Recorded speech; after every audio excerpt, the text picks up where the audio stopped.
Seigneur soit avec vous. Et avec votre esprit. Évangile de Jésus-Christ selon saint Luc. Gloire à toi, Seigneur. En ce temps-là, pendant que Jésus parlait, un pharisien l'invita pour le repas de midi. Jésus entra chez lui et prit place.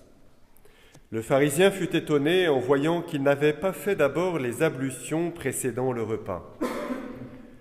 Le Seigneur lui dit : « Bien sûr, vous les pharisiens, vous purifiez l'extérieur de la coupe et du plat, mais à l'intérieur de vous-même, vous êtes remplis de cupidité et de méchanceté.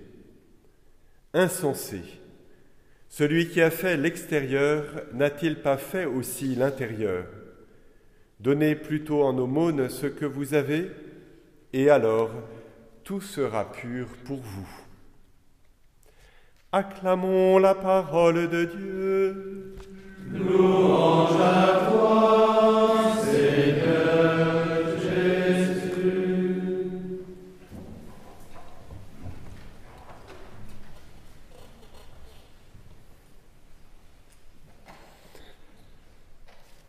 C'est l'évangile de la purification de l'intérieur.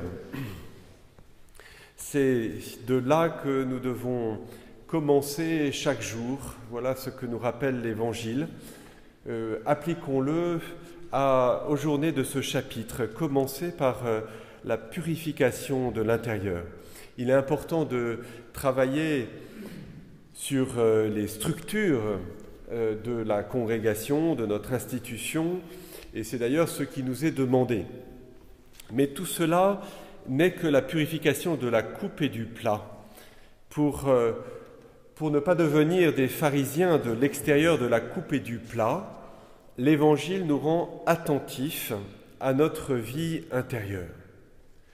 Où est-ce que tu en es de la conversion de ton cœur ? Voilà la bonne question. Où en es-tu de la conversion de ton cœur à la foi, à l'espérance, à la charité ? C'est de cela dont dépend d'abord l'avenir de la congrégation que nous servons, l'avenir qui nous est confié, et l'organisation de la communauté à laquelle nous devons travailler n'a de sens que si la communauté est vivante à l'intérieur.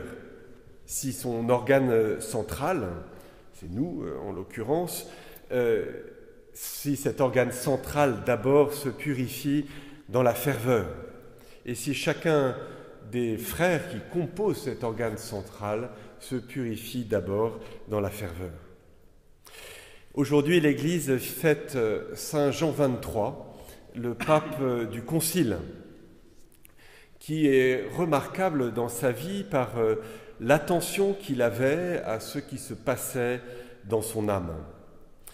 Alors même qu'il devait exercer l'autorité la plus haute, on voit que toute cette attention aux petits mouvements de son âme. Lorsqu'on lit son journal, le journal de l'âme, on s'attendrait à trouver des considérations sur la crise de l'Église, sur les forces en présence avec lesquelles manœuvrer et de quelle manière, sur ce qui se passait à la veille et au début du concile. Et de fait, si c'est ce qu'on y cherche, on est bien déçu, car le souci secret de Jean XXIII, c'était son âme face à Dieu. Du moins, c'est ce qui ressort avec évidence de ce journal de l'âme. Au début de ce chapitre, nous pourrions nous approprier quelques-uns des articles de ce qu'on a appelé le décalogue de la sérénité de Jean XXIII. Et d'abord, ce premier article, rien qu'aujourd'hui, j'essaierai de vivre exclusivement la journée sans tenter de résoudre le problème de toute ma vie. On pourrait dire que c'est le décalogue de la dédramatisation.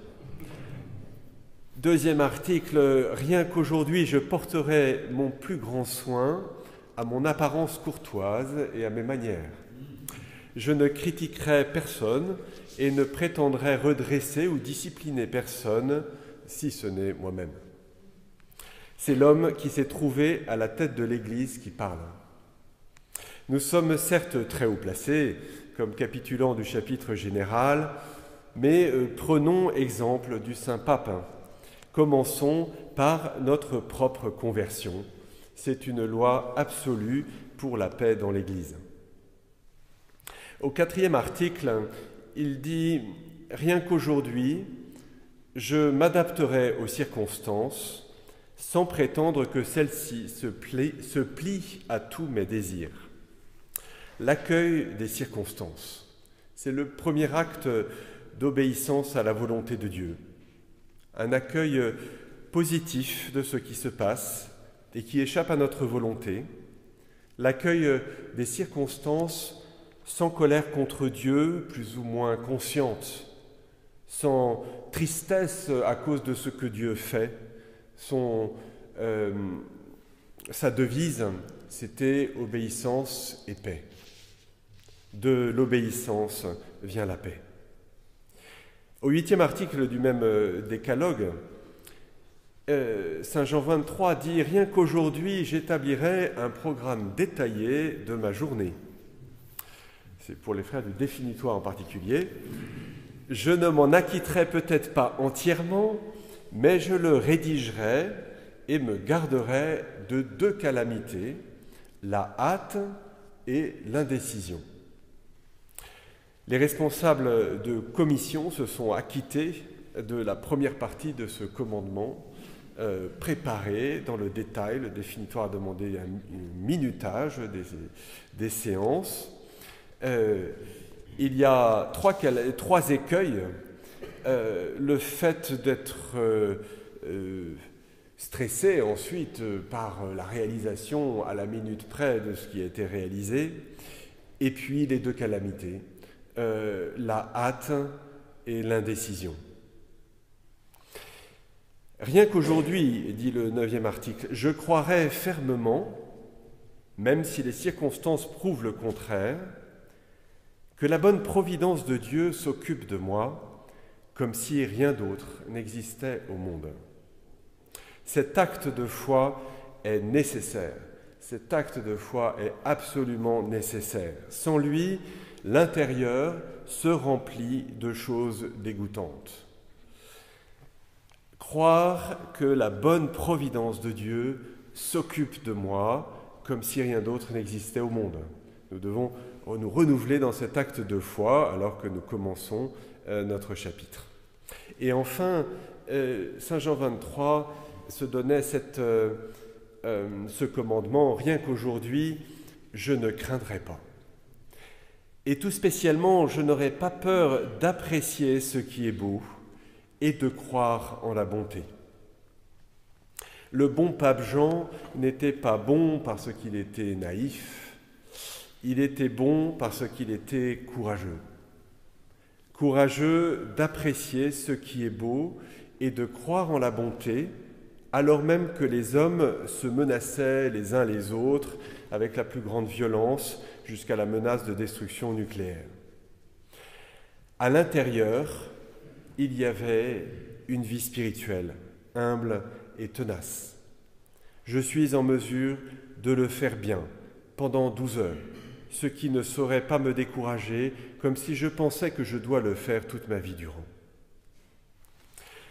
L'Évangile propose une purification par la bonté, par la générosité. Donnez plutôt en aumône ce que vous avez, et alors tout sera pur pour vous. Vous qui vous occupez de l'extérieur du plat, de cette purification de la coupe et du plat, voici le véritable chemin de la purification de l'intérieur, c'est le don. C'est une purification par le don, peut-être ce don particulier qui s'appelle l'espérance.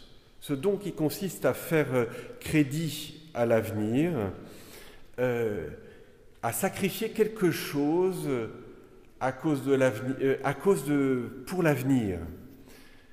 C'est difficile de préciser quelle est cette générosité qui est présente dans l'espérance, quel est ce sacrifice que je fais quand je choisis plutôt de faire confiance, plutôt dans cette providence, plutôt le fait de faire confiance à l'avenir. Qu'est-ce que je sacrifie? Le pape François nous dit c'est la vaine gloire d'être les généraux d'une armée défaite plutôt que de simples soldats d'un escadron qui continue à combattre. Cet escadron qui, lui, se confie au général vainqueur qui est au-dessus de nous. Il ne s'agit pas de se mêler, d'être le vainqueur de la bataille. Cette victoire appartient au Christ. Donnez plutôt en aumône cette vaine gloire-là, et alors tout sera pur pour vous.